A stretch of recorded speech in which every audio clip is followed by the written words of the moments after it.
Salut à toutes, donc aujourd'hui je vous présente le premier tutoriel qui s'adresse principalement aux débutantes en maquillage. Donc je vais vous montrer comment appliquer la couleur, comment l'estomper, comment appliquer le blush, etc. Et toutes ces questions que l'on me pose, donc c'est pour moi l'occasion de vous montrer tout ça, donc c'est parti. Donc avant tout, étape indispensable, il vous faut appliquer une base à paupières sur toute la paupière. Donc moi j'ai choisi celle-ci car elle est vraiment adaptée aux paupières grasses comme la mienne qui supportent mal les fards. Donc ça va permettre au fard de tenir toute la journée et bien plus encore, et aussi de révéler l'intensité de ce fard. Donc on l'applique au doigt sur toute la paupière tout simplement une fois que vous avez fait votre teint. Donc pour le maquillage, j'ai choisi d'utiliser la palette Naked d'Urban Decay qui est parfaite car elle est composée à la fois de fard mat et de fard irisé, et puis pas mal de monde la possède. Donc j'ai choisi d'utiliser tout d'abord le fard Foxy qui est un fard couleur chair totalement mat, c'est-à-dire qu'il est dénué de paillettes. Donc j'utilise le pinceau plat E55 de Sigma pour appliquer mon fard sur toute ma paupière. Donc je l'applique sur toute ma paupière et surtout je ne dépasse pas, vous allez comprendre pourquoi par la suite.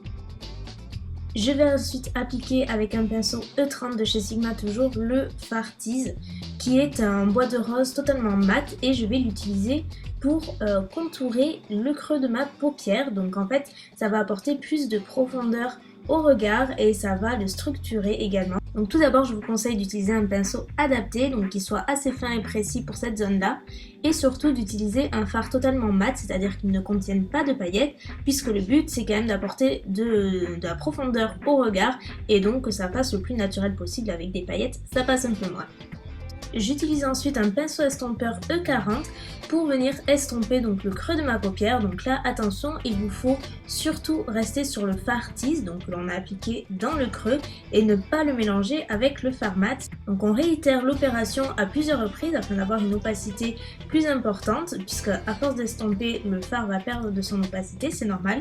Donc je vous conseille de rappliquer du fard Tease puis de restomper à nouveau jusqu'à ce que vous ayez le résultat estompé. Je viens ensuite placer la couleur la plus foncée, donc Snake Bite, que vous voyez qui est la couleur un petit peu foncée, que je viens appliquer toujours avec le même pinceau plat et que je viens appliquer uniquement dans le coin externe, donc c'est-à-dire le coin extérieur de l'œil.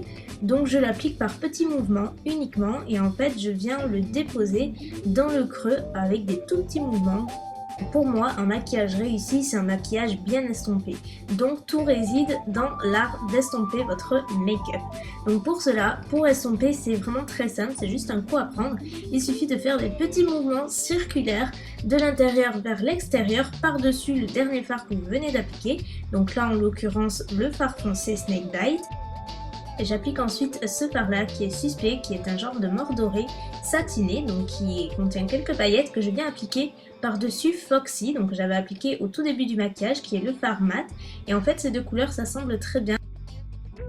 J'applique ensuite ce qu'on appelle l'highlighter, donc là en l'occurrence il s'agit du fard Foxy, donc qui est un fard mat. Donc, je vous conseille d'appliquer un fard mat si vous avez le reste des yeux assez pailletés, satinés, ça permet de garder un équilibre.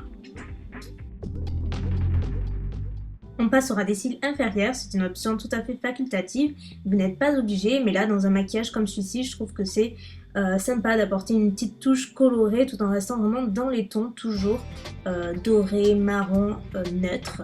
Donc là j'utilise le fard Half Baked qui est donc un pur doré qui est très très beau, et je viens l'appliquer avec mon pinceau E60 je crois de chez Sigma.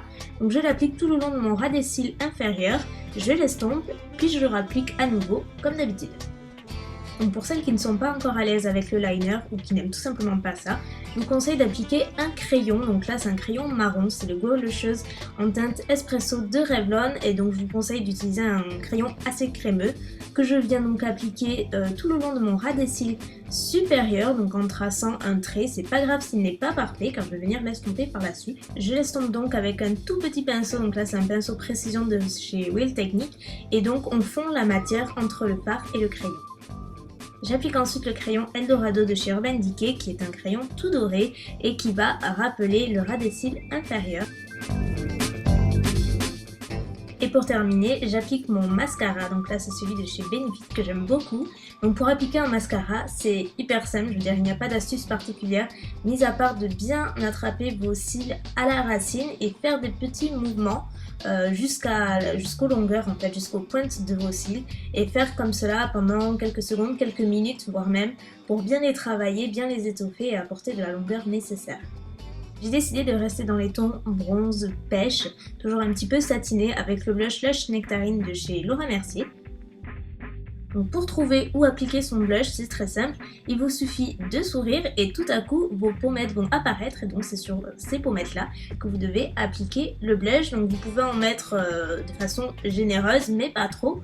Après on va venir l'estomper, donc comme pour les fards en fait la couleur s'estompe et s'altère un petit peu, donc c'est pas grave si vous en mettez trop, il y a toujours moyen de rattraper les erreurs.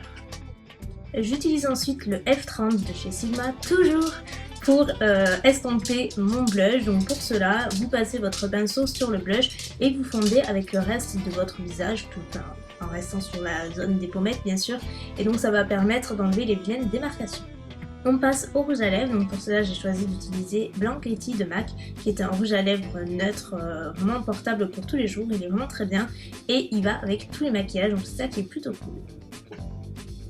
Donc vous pouvez rester avec le rouge à lèvres ou, comme moi, appliquer un petit gloss par-dessus juste pour relever. Donc là, c'est le Flora Abundance de MAC que j'applique par-dessus mon rouge à lèvres. C'est totalement facultatif, mais après, c'est les goûts et les couleurs.